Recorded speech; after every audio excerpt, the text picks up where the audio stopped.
जय हिंद, जय भारत। मैं Rakhi ma'am achiever coaching classes Shastri Nagar से आपके लिए करंट अफेयर लेके आई हूँ। आज का करंट अफेयर जो है वो 9 जून 7, 8, 9 जून का है। इसमें recently prime minister Narendra Modi ने दुनिया के सबसे हाईएस्ट केबल रेलवे स्टेशन का इनॉग्रेशन किया है, हाईएस्ट ब्रिज का किया है, आर्क ब्रिज। ठीक है, बहुत सारे यहाँ की इंटरेस्टिंग क्वेश्चन है, थोड़े हाईलाइट्स देख लीजिए। ये आपके जीडी वाले जो क्वेश्चन होते हैं 10+2 उनमें मोस्टली पूछे जाते हैं। ठीक है, DRDO means defence research and development organisation. Doctor Sameer Kamat doctor Sameer Kamat को रिअपॉइंट किया गया, इनका टेन्योर 1 ईयर का एक्सटेंशन मिल गया 2026 तक। ये DRDO के चेयरमैन रहेंगे। IB के न्यू चेयरमैन है तपन कुमार टीका। वाइस चीफ बने इंडियन एयरफोर्स के air marshal Anil Tiwari. DG BSF के बने Mahesh Kumar Agarwal and DG on the central reserve police force जो बने गणेंद्र प्रताप सिंह। ये रिसेंटली अपॉइंटमेंट्स हैं, सारी इंपॉर्टेंट हैं। और ये आपको कभी कभी क्या होता है, आपका अगर नेक्स्ट ईयर कोई पेपर हो तो उसमें पूछ सकते हैं such person pass which person. ठीक है, आपको दोनों ही आना चाहिए, फॉर्मर DG भी, चेयरमैन भी, प्रेसिडेंट भी और करंट भी पता होना चाहिए, साथ में फर्स्ट।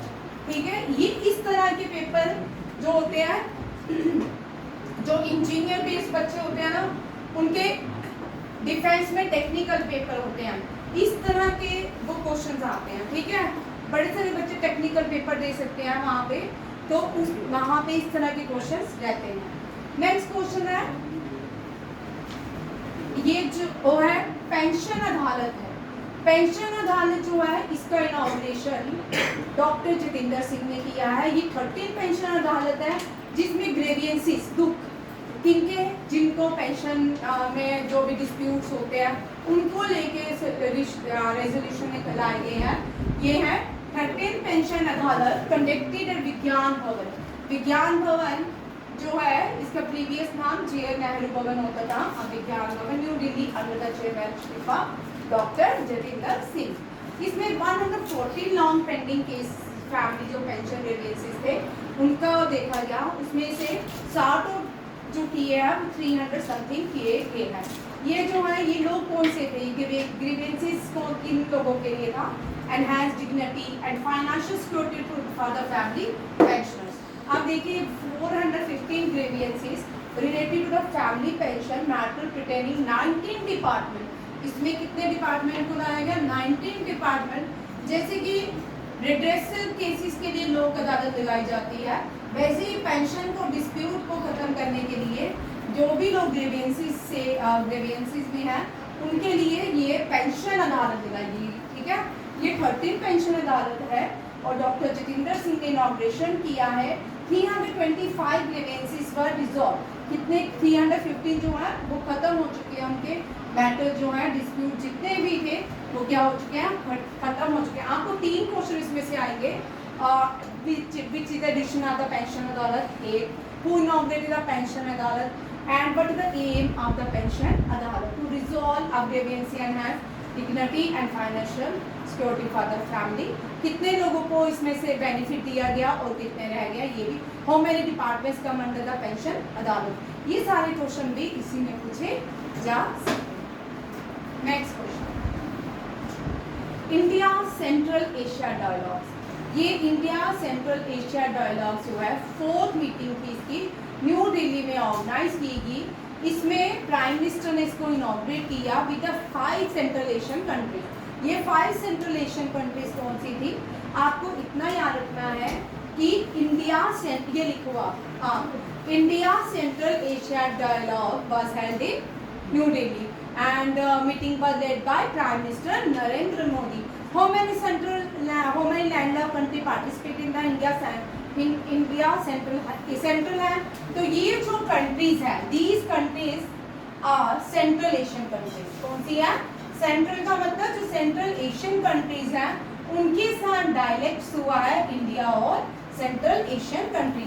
ज्यादातर ये जो कंट्रीज हैं दीज आर लैंडलॉक्ड कंट्रीज। क्या है, लैंड लॉक कंट्री कौन कौन से है? Kazakhstan, Kyrgyzstan, Tajikistan, Turkmenistan, Uzbekistan.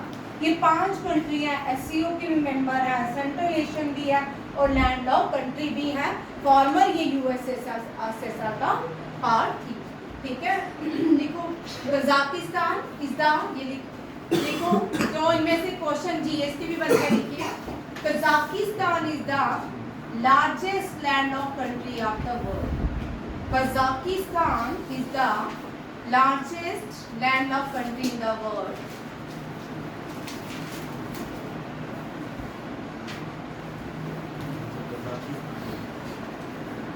How many countries are lying in the Asia? Landlocked countries. How many countries are lying in the Asia? Landlocked countries. There are 12 landlocked countries. अब लिखिए. There are 12 landlocked countries. They are 12 landlocked country in Asia. Asia में 12 landlocked country हैं, उसमें से high जो largest है वो Kazakhstan है। Smallest landlocked country of Asia लिखिए, smallest landlocked country of Asia. 3 question लिख लीजिए, जीडी में या आपके किसी भी एग्जाम में आ सकते हैं। ठीक है, मेरी रिक्वेस्ट है अगर कोई इंजीनियर बैकग्राउंड से है वो डिफेंस के सारे टेक्निकल एग्जाम करें। ठीक है, अगर जिसका भी जेके एसएसबी नहीं हो रहा, जेके एसएसबी के एग्जाम नहीं हो रहे, सेंटर के रेलवे उठाइए, सारे एग्जाम सेंटर के हमेशा ही अपने टाइम पे ही होते हैं, तो उनके ध्यान कीजिए। अगर आपको वो अपॉर्चुनिटी मिल रही, बड़ी सारी अपॉर्चुनिटीज गवर्नमेंट दे रही है, उनका बेनिफिट लीजिए।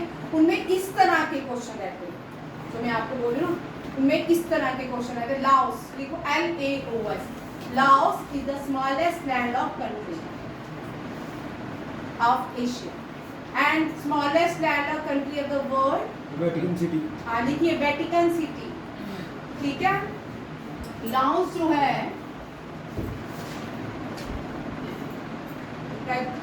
ये मार्क करने चलता, अनिरुद्ध मार्क करने का। हाँ, Vatican city, Vatican city is the smallest in the world. VETICAM Vatican City is the smallest landlocked country in the world. और देखिए इसमें क्या किया है, prime minister share, prime minister का अपना विजन रहता है। जो बच्चे 10+2 करते हैं, मेडिकल में करते हैं, नॉन मेडिकल में करते हैं, उसके बाद उनका थोड़ा सा जो ह्यूमैनिटी के बच्चों से वो थोड़ा सा ऊपर रहते हैं। ठीक है, क्योंकि उनको विजन बढ़ जाता है। उसके बाद जो बच्चे प्रोफेशनल कोर्सेज में चल जाते हैं उनका भी ऊपर रहता है, क्योंकि डिग्री जो करते हैं नॉर्मल डिग्री में इतने बेनिफिट्स नहीं होते। आप किसी भी उसमें चले जाओ आपको बहुत सारे बेनिफिट्स मिलते हैं, प्रोफेशनली बहुत सारी चीज़ें सीखने को मिलती हैं। बट इंडिया में बड़ी सारी चीज़ें हैं, बड़ी मतलब कि सब्जेक्ट के साथ मेल नहीं खाती। जैसे लॉ की डिग्री, आपको लॉ पढ़ाएंगे 3 साल आप लॉ पढ़ोगे, कोई 10+2 5 ईयर इंटीग्रेटेड कोर्स करता है, कोई 3 साल करता है। बट लॉ की डिग्री और जो कोर्ट में पूछा जाता है बहुत सारा डिफरेंस। मेन क्या करते हैं, किसको भेजा? 1 मिनट, डोंट मेक नॉइज। किधर आओ, तुम दोनों को भेजा? कौन से सर ने भेजा है? तो लॉ की जो डिग्री होती है ना कोर्ट में, और जो लॉ में पढ़ते हैं टोटली डिफरेंट है। इस डिग्री का आप एप्लीकेबल कहाँ करोगे? ठीक है, एक डिग्री मिल जाएगी, बट ऐसी डिग्री होनी चाहिए जो इम्प्लीमेंट भी हो, टेक्निकल लाइफ में भी हो। आप फीमेल्स को कॉस थीटा टैन थीटा का कहाँ किचन में यूज सोचने वाली बात है। हम जितनी भी पढ़ाई करते हैं बड़ी मजेदार पढ़ाई करते हैं, पूरी जिंदगी इंटीग्रेशन वेक्टर्स लिखते रहते हैं, इनफाइनाइट तो कहाँ होता है, एप्लीकेबल ही नहीं होता। किचन में तो कहीं एप्लीकेबल ही नहीं होता। चलो इस पे भी ऐसे ठीक हो रही हो, cos थीटा और sin थीटा की हमें कॉन्टेक्ट बनाना है।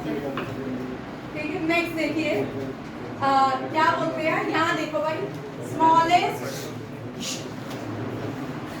ये है कि अपने बच्चों को पढ़ा देंगे ठीक है, बाकी फर्दर के इम्प्लीमेंट नहीं होता। स्कूल में जो स्किल वाली क्लासेस होते थे उनका इम्प्लीमेंट है, क्रोशिया सिखाया या वो बोलते निटिंग सिखाई, उनका फिर भी इम्प्लीमेंट है, सीधे उठे हमें वो सिलाई आ जाती है, ठीक है, क्रोशिया से बनाने वाले वो फिर भी हम कि उसको यूज़ कर सकते हैं, उन प्रोडक्ट्स को सेल कर सकते हैं बना के। बट जो हमने पढ़ाई किया उसका तो इम्प्लीमेंट तो मुझे अपनी अभी तक फिल्म लाइफ में कोई नज़र नहीं आया, ठीक है। हिंदी की जो स्टोरीज होती हैं उनके मॉरल कोड्स होते हैं वो समझ आते हैं, वो हमारी लाइफ में इम्प्लीमेंट कर जाते हैं, हमारे घर में दिल में घर कर जाते हैं। बट बड़ी सारी चीज़ें हैं फनी लगती हैं मुझे। स्मॉलेस्ट लैंड लॉ कंट्री, देखिए Vatican, Vatican city, Vatican VATICAN, Vatican city. और smallest land law country in Asia, smallest LL लिख रही हूँ एशिया की, ये लॉज है, कौन सी है, ठीक है ये। नेक्स्ट देखिए क्या बोलते हैं, प्राइम मिनिस्टर ने यहाँ पे क्या शेयर किया है अपना विजन, किसके लिए, इकोनॉमिक इंटरकनेक्शन के लिए, कनेक्टिविटी के लिए, डिफेंस एंड सिक्योरिटी के लिए, cooperation and collaboration in new and emerging areas के लिए। सेंट्रल एशिया जो लीडर है इन्होंने स्ट्रॉन्गली कंडेम किया है पहलगाम अटैक में, पहलगाम में जो टेरर अटैक हुआ है सेंट्रल एशियन कंट्री ने भी भारत को सपोर्ट किया है इसके अगेंस्ट में। प्राइम मिनिस्टर ने इनको एक सेकंड इनविटेशन और दिया है कि आप सेकंड जो नेक्स्ट इंडिया सेंट्रल एशिया के डायलॉग्स होंगे आप उसमें इनवाइट किए जाओगे, उसके लिए आपका वेलकम है, ये भी याद रखिएगा। अब आपको दो क्वेश्चन यहाँ पे याद रखना है, इंडिया सेंट्रल एशिया डायलॉग्स, ठीक है, held in New Delhi, how many Central Asian country participate, these are the 5 Central Asian country participated in Indian central dialogues. Next है which prime minister, which Canadian prime minister, recently ये news थोड़ी सारी surprise थी भारत के लिए भी और rest of the world के लिए भी, और क्योंकि कैनेडियन प्राइम मिनिस्टर ने प्राइम मिनिस्टर नरेंद्र मोदी को G7 जो समिट होनी है कनाडा में कानेक्सिस में, ठीक है, और इसमें प्राइम मिनिस्टर नरेंद्र मोदी को अपॉइंट किया है, ठीक है। और यहाँ पे जो ये लोग हैं प्राइम मिनिस्टर कौन है, who was the prime minister, mister mark Carney, कौन है, मार्क कार्नी। इससे पहले जो थे वो रिजाइन कर चुके हैं और अब न्यू कैनेडियन प्राइम मिनिस्टर बने हैं मार्क कार्नी। इससे पहले देखिए इटली में 20 G7 देखिए जो नए बच्चे हैं वो देखिए G7 मीन्स ग्रुप ऑफ 7, क्या है, ग्रुप ऑफ 7, ठीक है, ग्रुप ऑफ 7। ये ग्रुप ऑफ 7 में कौन से देश हैं जो प्राइम मिनिस्टर को हर बार 20 से बुला ही रहे हैं as a guest. India is not a member of G7। अब देखिए कौन कौन से हैं, USA, UK, France, Germany, Italy, Canada, Japan. 1 2 3 4 5 6 7, ठीक है, ये 7 कंट्रीज हैं जो G7 मेंबर्स हैं। अब रशिया, किसी बच्चे ने बात की 1992 में USSR के पार्ट हुए, USSR के बहुत सारे पार्ट हो गए और 1992 में ही 94 में Russia become the part of G7 से G8 हो गया। But after some year Russia attack Crimea, इसमें अटैक किया क्रीमिका जो है वहाँ पे ज़्यादा जो स्पोकन लैंग्वेजेस है जो वहाँ के लोग वो रशियन बोलते हैं, क्या बोलते हैं, रशियन। उसने अपना ये हिस्सा वापस लिया 2015 में, 2015 और 16 के बीच, और इसी के बीच इसको G7 से बाहर कर दिया गया। ये सारी कंट्रीज इसके अगेंस्ट होगी और Russia is not A part of G7। Now these countries are the permanent members of the G7। फिर आफ्टर G7 G20 बनाया गया, इसी के भी G4 बने, G77 बना, G33 बना, बहुत सारे G ग्रुप्स है, ठीक है। अब देखो लास्ट ईयर यहाँ पे देखो इटली, आपने 2024 में इटली में G7 ऑर्गेनाइज किया गया था। इससे पहले 2023 में यूएसए में किया गया था। और अब ये जो है ये भारत को इनवाइट कर रहे हैं, कनाडा जी आओ भारत में। कनाडा का जो फेमस शहर है वो ओटावा है। और कनाडा की कंट्री मुझे बताओगे कैपिटल? कनाडा, ठीक है। कनाडा जो है पूरी दुनिया में जो लार्जेस्ट बॉर्डर शेयर करता है क्या है? कौन सी है? ओटावा, OTTAWA, ठीक है, ओटावा। अब देखो कनाडा जो मैंने, कनाडा जो है ये यूएसए के साथ सबसे बड़ा बॉर्डर दुनिया में कोई जो कौन सी कंट्री जो अपना सबसे बड़ा, यहाँ पे 2 ज्योग्राफी के क्वेश्चन बनते हैं, ठीक है। Name the 2 nation which share longest border, ठीक है। World longest border share between 2 countries, वो कौन सी है? कनाडा एंड यूएसए, ठीक है। Longest coastal line in the world, longest coast line जो है वो भी कैनेडियन लाइन है। कौन सी है? कैनेडियन लाइन, कोस्ट लाइन, ठीक है। इन India longest coastal line is in Gujarat. कौन सी है? गुजरात से ही जाती है वेस्ट बंगाल, ठीक है। और अभी तो इंडिया सोचेगा कि वो जाएगा कि नहीं, ठीक है, G7 समिट में। आपको याद रखना है ये वाली कंट्रीज, G7 ग्रुप्स और कैनेडियन प्राइम मिनिस्टर, ये 3 क्वेश्चन याद रखिए, ठीक है। और ये भी याद के 2024 में G7 कहाँ पे हुई और 2025 में कहाँ हुई, तीनों क्वेश्चन याद रखना, ठीक है। और जो एनडीए वाले हैं ना उनको मैं बता दूं थोड़ा, वो 1919 में कहाँ पे G7 हुई, 2000 में कहाँ पे हुई, 2005 में कहाँ पे हुई, ये पूरा चार्ट करना है, ठीक है। ये पूरा चार्ट मैं अभी करवाऊंगी आपको। फर्स्ट 3 कहाँ पे हुई, ठीक है। 2020 से लेके 2025 और 2028 तक कहाँ पे होनी है, ये सारा चार्ट करना है एनडीए और सीडीएस में, ठीक है। एसएससी वाले तो उनका बियॉन्ड, उनका तो जिनका CHSL है वो भी अपनी बियॉन्ड से ही क्या ही करें, ठीक है, क्योंकि जो भी क्वेश्चन आते हैं वो भी उससे ज़्यादा ही पूछे जाते हैं। ये समझ आ गया? यहाँ पे आपने कैनेडियन प्राइम मिनिस्टर का नाम याद रखना है। G7 ग्रुप्स कौन कौन से हैं? 23 लिख दिया, कहाँ पे ये मीटिंग, 24, 25 कहाँ पे ये सारे लिख दिया है।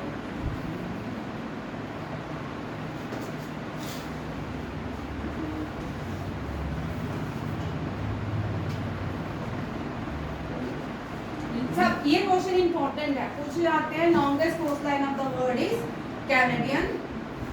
कैनेडा कोस्ट लाइन, ठीक है। And in India longest coast line is Gujarat to West Bengal. Harminder बताओ थोड़ा, कहाँ से करवाया ना तुम दोनों को मैंने ये कोस्ट लाइन पहले दिन? हाँ बॉर्डर का किया था, क्या बॉर्डर का बताया था आपने? बॉर्डर बताया था, कोस्ट लाइन भी बताया था, नंबर बताया था, नमन बोला बताया था। चल नमन, हाँ हाँ चल बताया था coast line. Sir Coromandel coast का, कोरोमंडल कोस्ट तो नहीं बनाएंगे। गुजरात देखो कितनी, महाराष्ट्र, गोवा, कर्नाटका, केरला, तमिलनाडु, आंध्र प्रदेश, उड़ीसा, वेस्ट बंगाल। कितनी स्टेट्स आई है? 1 2 3 4 5 6 7 8 9। हो भाई नहीं, हाँ आंध्र प्रदेश लिख लिया और तेलंगाना थोड़ा सा। These are the very important question आता है। ये कोस्ट लाइन्स ऑफ इंडिया, ठीक है, कितनी है? 9 along with Diu, Daman and Diu and Puducherry, ठीक है।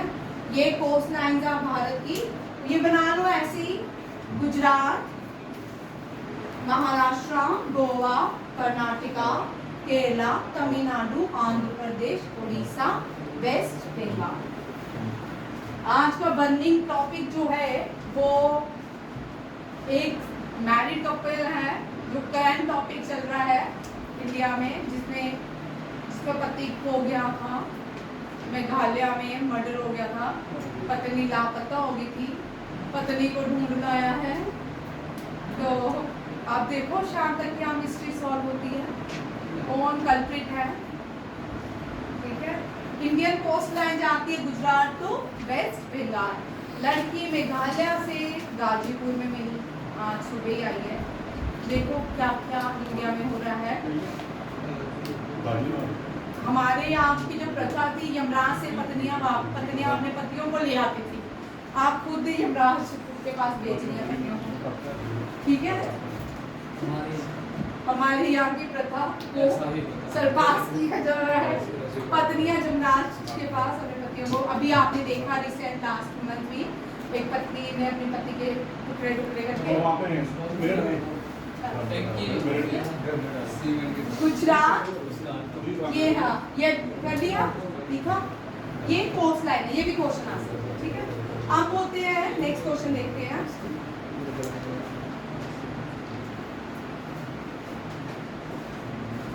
चलो भाई विक्रांत के घर चले।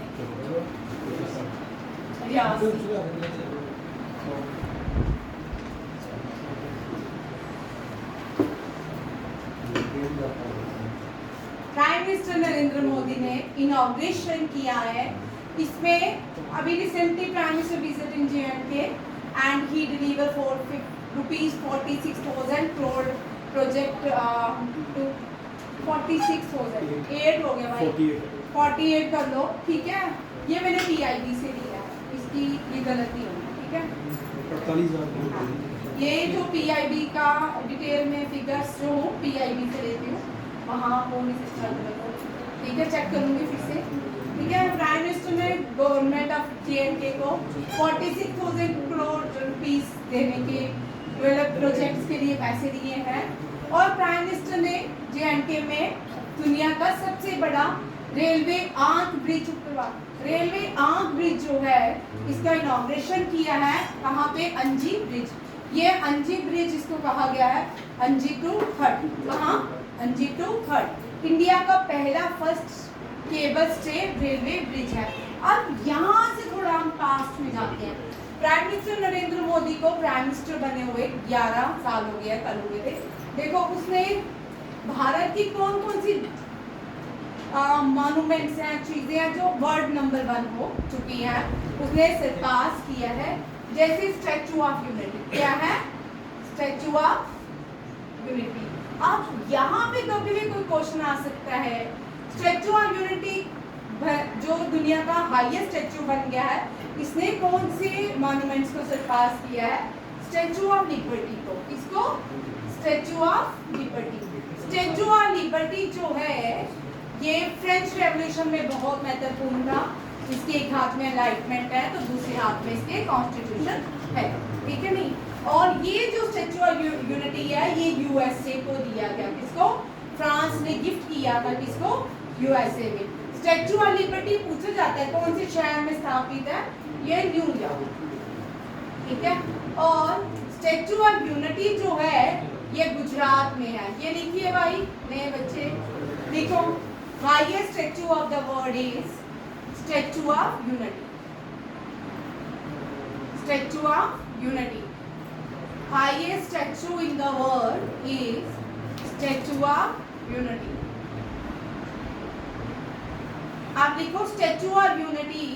लिखो question. Statue of Unity is situated on the bank of river. लिखो 5 क्वेश्चन। ये क्वेश्चन लिखिए, अभी ये भी करवाऊंगी इसी से related. Statue of Unity is situated on the bank of river Narmada. God bless you. Narmada. ठीक है। अब नेक्स्ट लिखिए Statue of unity dedicate to first home minister of India. Statue of unity dedicate to first home minister of India. He was very wise man. इनका नाम है सरदार पटेल, सरदार वल्लभ भाई पटेल। इनको नाम ओरिजिनल है वल्लभ भाई पटेल। सरदार इनको फीमेल्स ने, गांधी जी ने बडोली मूवमेंट, ठीक है, बडोली मूवमेंट लेड बाय, देखो इसी के साथ, ठीक है, statue of unity dedicate to Sardar Patel, नहीं मूवमेंट का नाम बडोली, BADOLI, बडोली, बडोली के place in Gujarat, Badoli movement led by Sardar Patel, किसने लेड की थी? Sardar Patel. Slogan given during the Badoli movement, slogan देखो, स्लोगन देखो, slogan used by Sardar Patel is, slogan given during the Badoli movement या slogan used by Sardar Patel is कर मत दो, KAR कर मत, MAT मत दो, या no tax, don't give tax, क्या है? Don't give tax. ये भी, ये वेरी इंपॉर्टेंट क्वेश्चन है सारे एग्जाम्स के लिए, डोंट गिव टैक्स, ये सरदार पटेल ने कहा था, ठीक है। सरदार पटेल वो थे, इनको हम बिस्मार्क ऑफ इंडिया कहते हैं, क्या कहते हैं? ये भी क्वेश्चन आता है, Bismarck of India, who is known as Bismarck of India?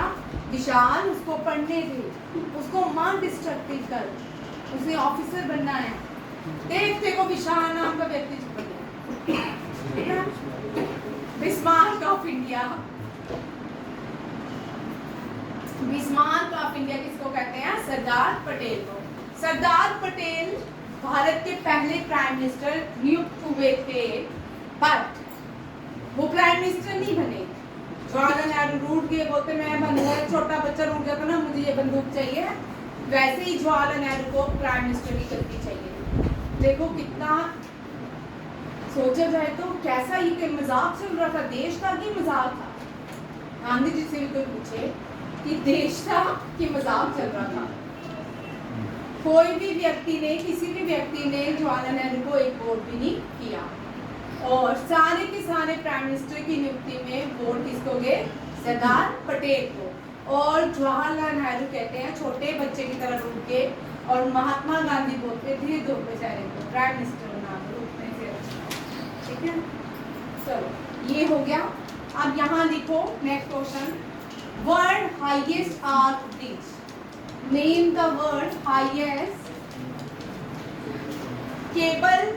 Cable stayed rail bridge या वर्ल्ड हाईएस्ट आर्क ब्रिज, ये दोनों क्वेश्चन लिखिए, ठीक है। इस तरह भी आ सकता है। अब इसने किसको पास किया? इसका तो लिखा ही नहीं, ठीक है। अब यहाँ देखो, ये जो आर्क ब्रिज बनाया गया है, ये आर्क ब्रिज की हम हाइट देखते हैं, क्या देखते हैं? हाइट। ये सी लेवल से सबसे ऊंचा है, एफएल टावर से भी ऊंचा है। ये कौन सा? एफएल टावर, दुनिया की सबसे जो ऊंची एफएल टावर टॉल की, ये क्या हो चुकी है? सरपास हो चुकी है, become the second highest building in the world, ठीक है, ब्रिज। और अब सबसे बड़ा क्या है दुनिया में? हाँ, आर्क ब्रिज, ठीक है। अब जहां भी जो भी देश पड़ेगा highest arch bridge, highest bridge in the world या highest building in the world, तो वो कौन सी आएगी? भारत की चेनाब ब्रिज। कौन सा? भारत का चेनाब। पूरे दुनिया के लोगों को ये पढ़नी पड़ेगी, ठीक है। तो इसीलिए जो हमारे अपनी किताबों से हमारा इतिहास बताना चाहते हैं, फिर से उनको अपने नए इतिहास में भारत को ऐड करना पड़ेगा, ठीक है। देखो, prime minister inaugurated Chenab bridge, world highest railway bridge, arch bridge, India first cable stay railway bridge, the inauguration of mega bridge project marked as a turning point in Jammu and Kashmir. ये भी answer invoke माँ Bharti. Prime minister ने, आपने देखा एक बड़ा clear message prime minister ने दिया, जो ब्रिज में चल के, ठीक है, भारत का झंडा लेके, और पूरे ब्रिज में अकेला उसने क्रॉस किया, चला, और यहाँ पे वो डेडिकेट किसको करी? तो वो मूवमेंट डेडिकेट किया माँ भारती को। माँ भारती भारत माता को कहते हैं, ठीक है, ये भी याद रखिएगा। यहाँ पे प्राइम मिनिस्टर ने कश्मीर से लेकर कन्याकुमारी तक ये ट्रेन चलती है, वंदे भारत। और ये कौन सी ट्रेन चलेगी? वंदे भारत। अब कन्याकुमारी से कश्मीर जाना है तो एक ट्रेन में बैठो, सीधा वहाँ पे कहाँ? श्रीनगर पहुँच जाओगे। कन्याकुमारी से कश्मीर ही बोला ना, कश्मीर में श्रीनगर में पहुंचेगी ट्रेन, ठीक है। चलो ठीक, चलो ये बात है। और ये जो प्रोजेक्ट लिंक था Udhampur Srinagar Baramulla rail line project, कौन सा है? उधमपुर श्रीनगर, ये भी आ सकता है, उधमपुर श्रीनगर बारामूला लेन लाइन रोड्स। अब हमारे प्राइम सीएम बोलते हैं कि हमारा बचपन का सपना था पूरा हो गया, उनके बचपन का सपना पूरा हो गया और ये ट्रेन बनाने का, ठीक है। अब बोलना तो था। नेक्स्ट देखिए, द चेनाब एंड एनजीबीज will serve as gateway to prosperity for Jammu and Kashmir. Jammu and Kashmir the crown jewel of India. इसको क्या बोलते हैं? crown jewel of India. Jewel of India. Jewel Dal lake is known as the crown lake of India. ठीक है? And Jammu and Kashmir Bharat का ताज माना जाता है. ठीक है? इंडिया यहाँ पे टूरिज्म तो होगा ही नहीं. बट अगर Pakistan here the name operation, यहाँ पे प्राइम मिनिस्टर और हमें हमेशा याद रखिएगा ऑपरेशन। बट हमने बहुत सारी अपने देश के यंगेस्ट लोगों को यहाँ पे कुर्बानी के बाद भी हमने उनके शहीद हुए, उनको मारा गया बाय मिलिटेंट। और आज ऑपरेशन सिंदूर जो है, अभी ऑपरेशन सिंदूर जो है ये कंप्लीट नहीं है। जब भी पाकिस्तान कोई भी ऐसी एक्टिविटी करेगा उसी टाइम वो ऑपरेशन लॉन्च कर दिया जाए।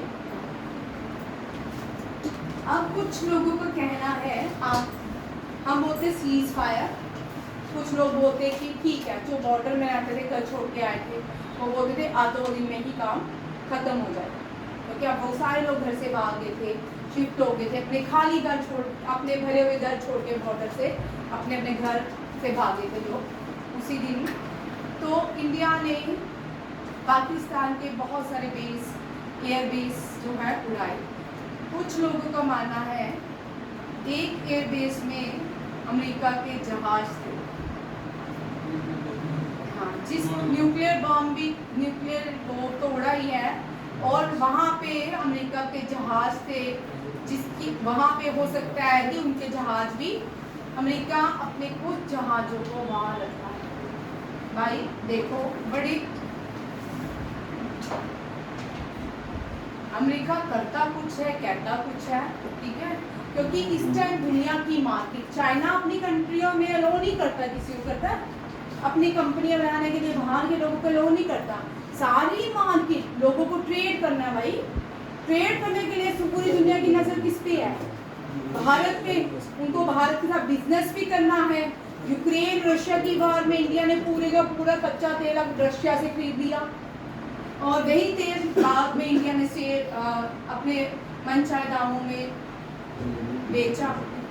तो ये जो हम देख रहे हैं ये चीज़ें यूएसए करता कुछ है कहता कुछ है, और अचानक से सीज फायर होने का मतलब कुछ और है, ठीक है।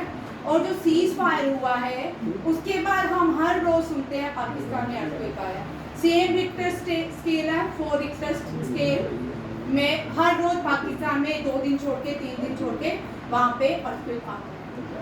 इसका मतलब वो जो पूरा का पूरा एयर बेस है, यहाँ पे हो सकता है न्यूक्लियर वेपन्स भी रखे हों, वहाँ पे कुछ ना कुछ एक्टिविटी ऐसी हो जो इंडिया को नहीं पता थी, और अनजाने में उनका नुकसान हुआ यूएसए का, और प्रेशर का कारण ये भी है क्योंकि वॉर चल रही थी, ठीक है। ये बड़ी सारी चीज़ें हैं विद न्यू एजुकेशन पॉलिसी, ये सारी ये प्राइम मिनिस्टर ने ये नेक्स्ट क्वेश्चन है, ठीक है।